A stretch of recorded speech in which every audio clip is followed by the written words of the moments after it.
So there's going to be one group of 5 team that makes the playoff this year. And it is pretty much a playoff game come Friday, December 5th, when North Texas takes on Tulane in the American Athletic Championship. I mean, North Texas is a road favorite at 11-1 over Tulane. This is an interesting matchup to say. Looking back on North Texas's season, they've been pretty dominant the whole way. They lost on a Friday night to South Florida, 63-36. Random one. Obviously, offense is the name of their game. They have not seen Tulane at all this year.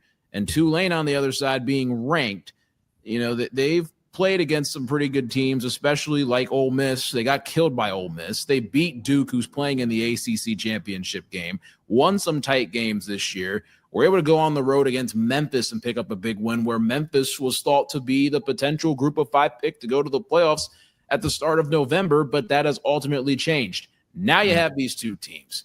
You've got Metzemaker, we were talking about before, 29 touchdowns, 4 interceptions on the season. And then Retzlaff, the quarterback, 14-6. And then he's a really good rusher with 14 touchdowns on the ground. It's not anything popping or gaudier. But man, you're looking at this matchup. They're going to look at the group of 5. I don't know what team's going to end up being the 5 seed in the playoffs, but who would you least want to face if you were that 5 seed in the playoffs? I would say I would rather not face North Texas just because their ability on offense. We've already seen what a good team like Ole Miss could do to Tulane. So you don't want to see North Texas. I mean, Metzemaker's put up, some huge numbers in the passing game this year. Never started a game in high school.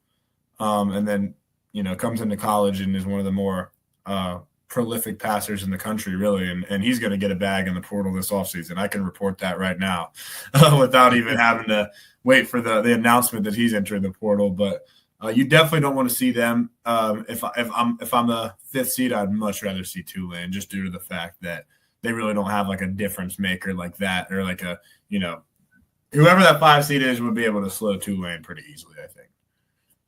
The over-under for this one is 66.5. Wow. So you're going to be expecting numbers and fireworks from Tulane right there down in Louisiana. But I'm taking North Texas in this one. I believe in the Mean Green, man. They need to go on ahead and get a victory. I can't wait to see what they got. Yeah, I agree. I would also take North Texas to win that game. Yeah, so that's the Friday night game. The group of 5 champion will advance to the college football playoff, more than likely with this one. But again, it would be fun to see. Let's go to Saturday noon. You've got BYU taking on Texas Tech down in Arlington, Texas, at Cowboys Stadium, AT&T Stadium, Jerry World. There's so many different names you can put for that. BYU and Texas Tech. So Texas Tech, the only reason I didn't mention that they were, quote, safe in the play, I think they are. They're a really good football team. They're exciting to watch. I think it's just because both teams are 11-1. Texas Tech lost to Arizona State, but they were also down their starting quarterback in that game, so that obviously, plays into it a bit. BYU, on the other hand, they don't necessarily – and this is a rematch between the two, because Texas Tech took down BYU when College Game Day came to Lubbock, and Texas Tech really dominated them from the jump, 29-7 off BYU's bye. I got a chance to call BYU in Cincinnati 2 weeks ago. BYU just they won the line of scrimmage on both sides of the ball. This is a team that they've got so many big guys up front. They've got a great running back in L.J. Martin. I think this guy has a future on Sundays. He's kind of like the prototypical back that you would want to run the ball 20 times, and he can catch it out of the backfield. Bear Bachmeier, that guy, he's built like a running back. Bachmeier's built like he is a very condensed frame, but he packs a punch. And they've got some receivers on the outside that are pretty good. But man, I mean, when you think about Texas Tech, what do you see with this Red Raider bunch? I think they're a really good team. I think that they're not like, you think of Texas Tech, you think of like, somebody's going to get, an easy game in the playoff type of deal, kind of like, people would have probably thought about, Boise State or Arizona State last year. Yep. But I don't think that's the case. I think they're a really good team. I think they got studs that could start on these other really good teams at certain spots, specifically on their defense. Jacob Rodriguez, one of the best linebackers in the country. He might win the butt kiss. I think he probably will because his numbers are so crazy. They're insane. I mean, let me read this off real quick. 101 tackles, a solo sack, 7 forced fumbles, and 4 interceptions. That's ridiculous. He was actually at Big Noon Kickoff in Cincinnati on their bye week, which was completely random. Yeah. No, I mean, he's definitely a stud. I think he's the difference maker on that defense. David Bailey is a really good player. And then on offense, they can move the ball. I mean, they have a solid offense. Definitely, against BYU, like you said, they were able to start fast and never really look back. And in that college game day game there. So I do think Texas Tech is good. I think they're a really good team. I think that they are better than BYU. It would kind of surprise me if BYU wins this game. Yeah, and Vegas would be surprised too, considering Texas Tech is a 12.5-point favorite. I'm going to also roll with what Vegas is thinking right now. I don't know if necessarily Texas Tech's going to cover the spread, considering how BYU is like, we're pretty pissed off how we lost the first time in a pretty bad manner, but I think Texas Tech is going to control this one, and I think they're going to win the game. I think BYU is going to have to make too many big plays down the field that I think the Texas Tech defense is going to suffocate them when they need to push the ball down the field and bait Bear Bachmeier into some tough throws. So give me Texas Tech in this one.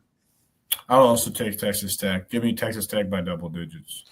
All right, let's go to the SEC championship game. This is a matchup that we've seen quite a bit in the SEC championship, and we've seen quite a bit in the national championship. No Nick Saban on the sideline. That's been the case for the last couple of years, which is really odd to think. Alabama, you watch an Alabama football game nowadays, they just don't have the same, I don't want to say aura. They don't pack the same punch. They're still good. They're still 10-2. They're still more than likely going to make the playoffs. But something's just different about them. But from week 1, where it just looked like shit hit the fan off rip. Yeah. The rebound that the Crimson Tide have made under Kalen DeBoer after everyone was talking about his $70 million buyout if they wanted to just cut ties before Labor Day even started. Yeah.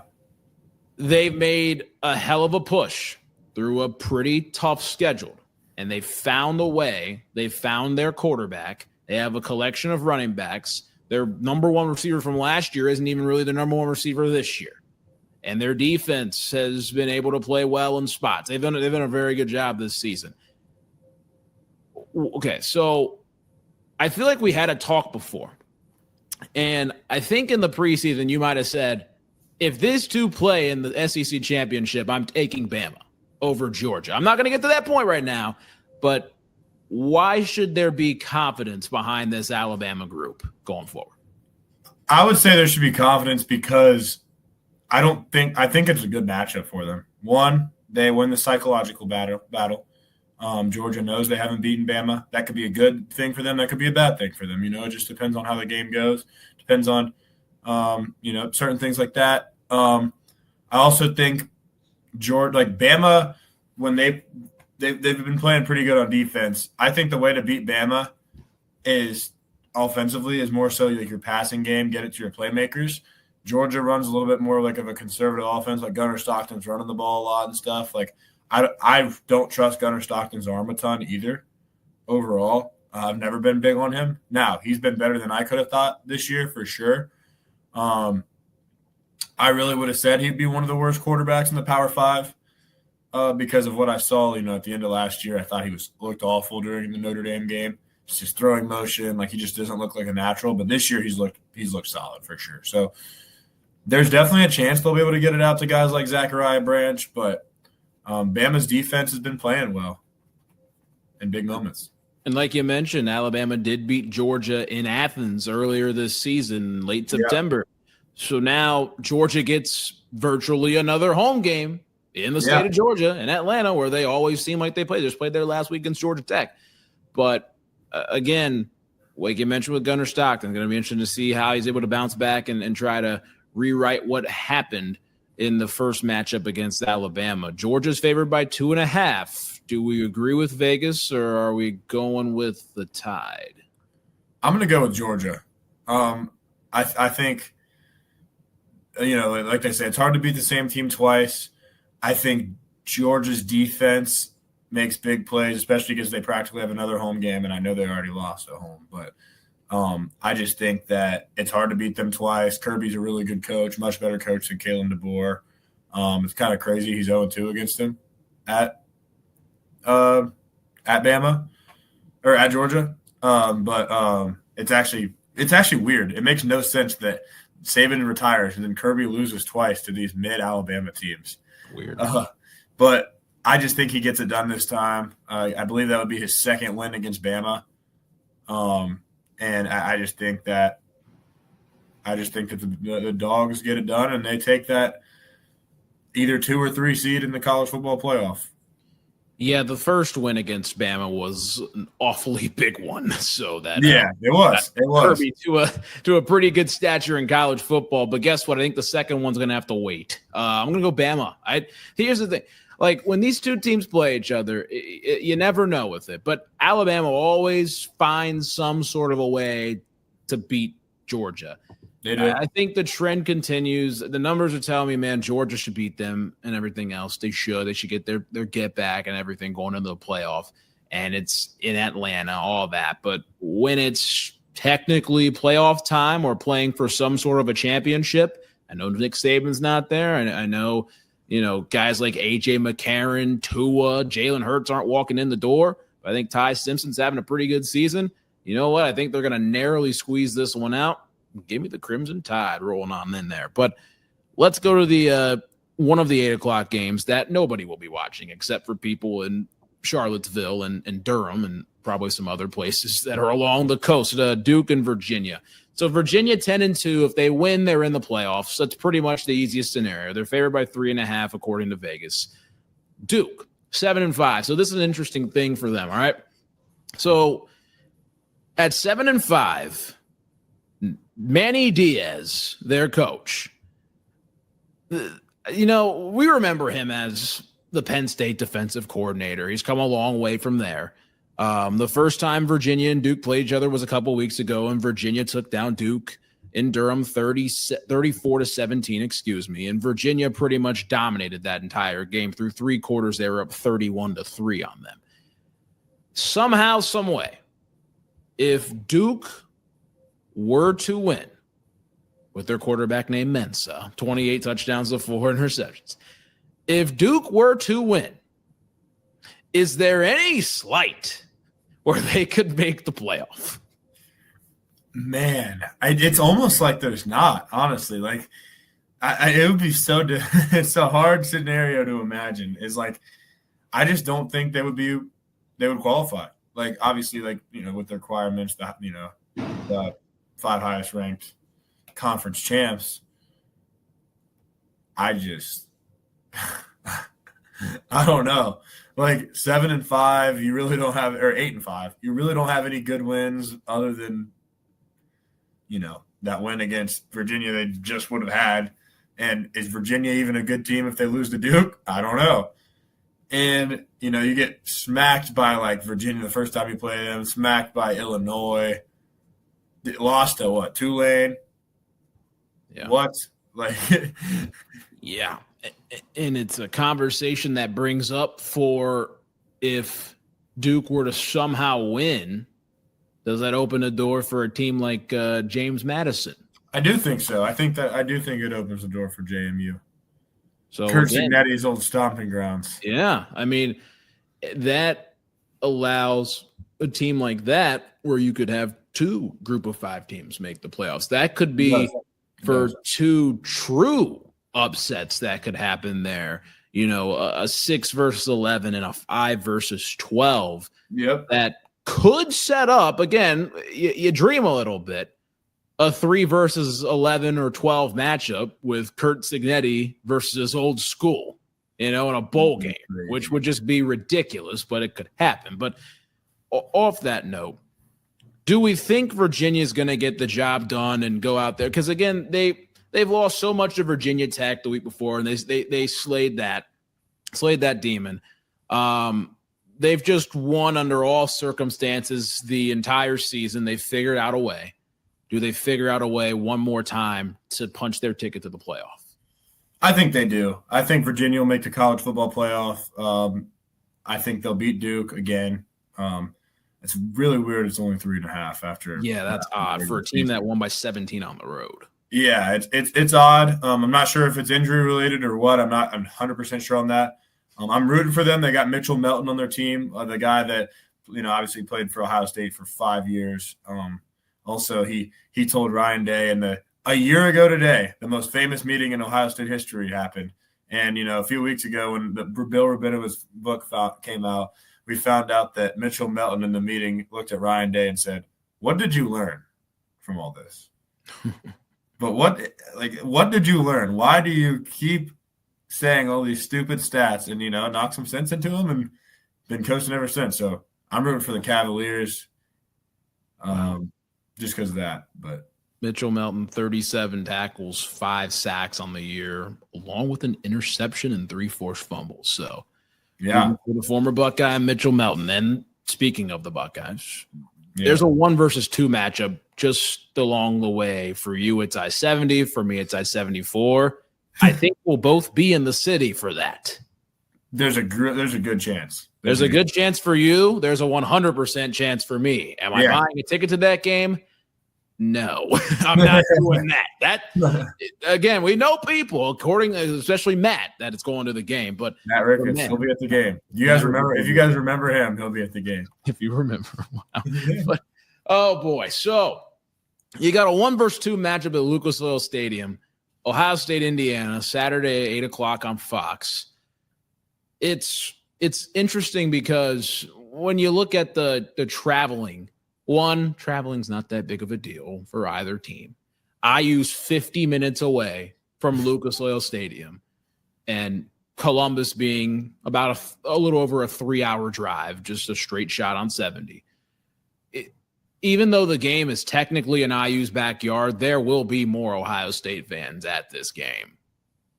And I think people in Indianapolis, and I've talked to some, they agree. There are a lot of Buckeye fans out there in Indianapolis and in Indiana as a whole. Yeah. So I can tell you this is going to be one hell of a matchup. One hell of a get-together for a bunch of people that love the colors red and white, and one hell of a get-together for college football with the 2 best teams in the country. That could be a national championship preview. Really Brady, just take the floor here. Yeah, so who could – you really can't, in my opinion, draw up a Big Ten championship better than this. This is something that people – like, to think that IU could build a team that could be the undisputed number 2 team in the country, blow out everybody in their path, win by double digits on the road at Oregon, and play in their home state in the Big Ten championship against Ohio State. If you'd have told me that was going to happen 5 years ago, I would literally lose my mind. I didn't think it could get better than 2020 when they were ranked number 9 coming into this year with Michael Penix. I'm like, okay, and this is Indiana's best team ever. Yeah, not even close. Last year overtook that, and this year so far is even overtaking last year, when I think Indiana was one of the 6 best teams-ish in the country last year. I think they're a really good squad. I think Fernando Mendoza is a really good player. I think that Elijah Surratt and Omar Cooper Jr. is the second best wide receiver duo in the country. I think their running game is really good with Roman Hemby. Their offensive line's good. Their defense is really good with Aiden Fisher and D'Angelo Pons at corner. And even Isaiah Jones from London's having a big year, popping onto the scene, become a really good pass rusher, just become one of the keys to their defense. But on the other side, there's some really good players too. With Ohio State finally getting over the hump, taking back what's ours, beating the Michigan Wolverines in Ann Arbor, absolutely dominating that game. This game could be for the Heisman. This game could be for the Heisman. It could be for a chance for one of these teams to possibly be the first 16-0 team ever. And then you got the Big Ten championship, of course, which is no light thing to win. So I'm excited to see what Julian Sain's able to do against this defense and see if he can go and win that Heisman. Jeremiah Smith and Carnell Tate are healthy coming out of the Michigan game. They are playing. I'd wondered, like, maybe they play in that game and then we rest them this week just because, like, we're still getting a bye either way. I didn't know if that's what we were going to do, but Brian Day had said this week, I believe it might have been earlier today, he said they're both going.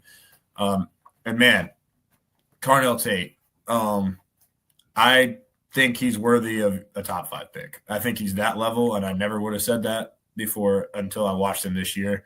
He really has gotten that much better. He was already a really good player, but he just doesn't lose his one-on-one matchups. He's incredibly good against man, incredibly good against zone. He's 6'3". I just think he's a stud. He's an absolute beast. And having those two back at receiver is such a game changer. And obviously I mentioned IU having the second best receiver duo in the country. I do think these are the 2 best receivers in the country. I don't think I even have any doubts about that at this point. And I just think this is going to be really fun because IU has a good pass defense. Ohio State's run game's coming along great. We're averaging over 200 rush yards a game the past 5 games. The Jeremiah and Carnell injuries could have been a little bit of a blessing in disguise, being able to establish that. And Bo Jackson's just a dude. I mean, he's going to be one of the best running backs in college football for the next 2 years. So Indiana's also got their hands full. And I'm super excited for this matchup. Yeah, and to mention about the receivers, the 3 starting receivers for Ohio State each had a touchdown reception of their own, being Jeremiah Smith, Carnell Tate, and Brandon Ennis on Saturday. Julian Sam, man, this dude, I don't want to compare him to the quarterback here in Cincinnati who once was in Columbus, but, man, he does have a little bit of Joe Burrow in him. Actually, not a little bit. He's got a decent bit of some flashes there. And saying, I mean, he again, I don't want to compare and all other stuff, but he's really making a name for himself in college football. Then Fernando Mendoza, man, you would have said anything about, okay, this Cal quarterback, they beat Stanford. This guy had this really emotional on the field interview afterwards, which sounded a bit dorky and everything else. Goes on the Triple Option podcast with Rob Stone, Mark Ingram, and Urban Meyer, and really had Urban's ears perked up talking about trying to fit a ball in between a cover 2, all this other shit. And you're like, dude, this guy's, whatever's wrong with him, I love it, Yeah, and again, it's like football guys, you're like, man, this guy's speaking our language. This guy's speaking the gospel over here in football terms. This is amazing. So again, these 2 quarterbacks who are completely different personalities, I would say, furthest away from each other, are competing for the most prestigious award, personal award in college football, the Heisman Trophy, and the winner is more than likely going to get it. I would agree. It is very interesting. They're different personalities.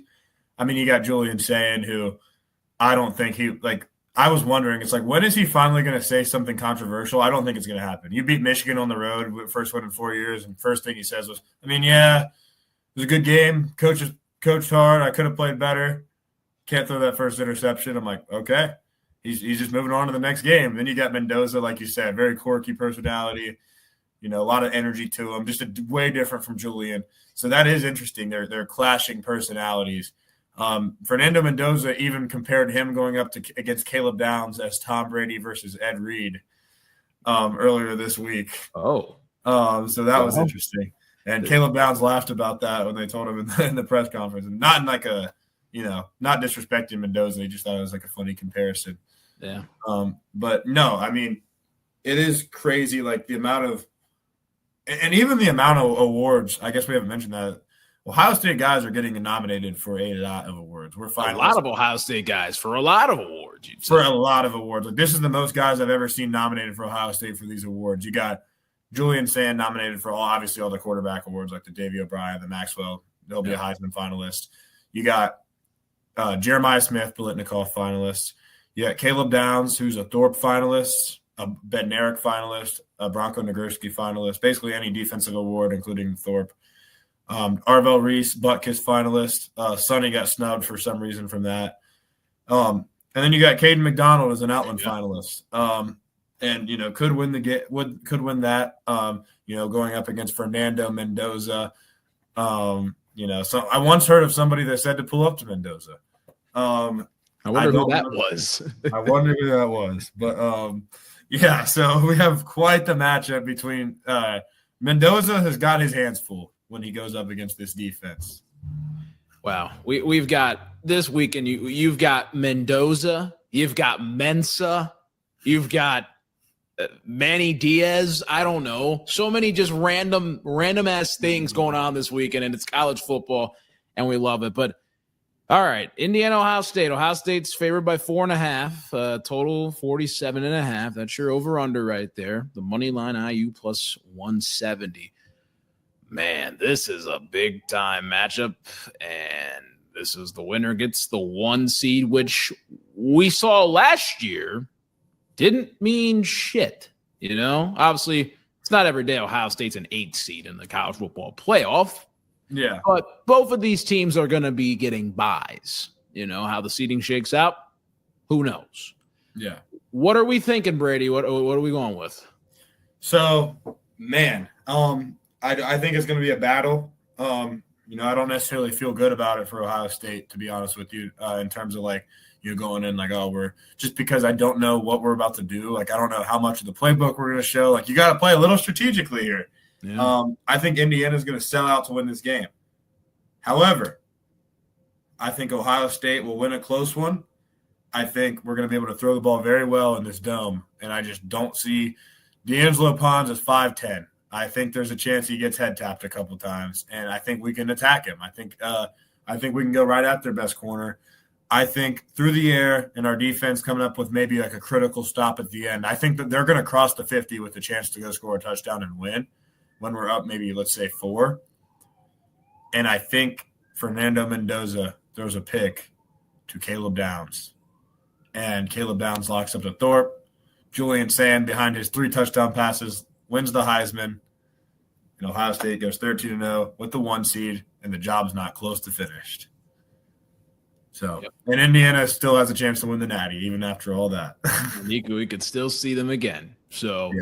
I'm going to go with Ohio State winning 31-26. Not 4 points, 5, but it's going to be interesting. I think Indiana's going to come out of the gate ready to go. I think Ohio State is 2, but I feel like whoever's got the ball to start the game off is going to score. I think they're going to score a touchdown. I think there's going to be so much energy one way or another. Whoever gets the ball to start first is going to have a great script, first 15, whatever you want to call it. Be a myth, whatever. I don't know, but I think the team that has the ball first will score, and the team that has the ball last will not score. So, question. So, Is it possible? We saw this package against Michigan.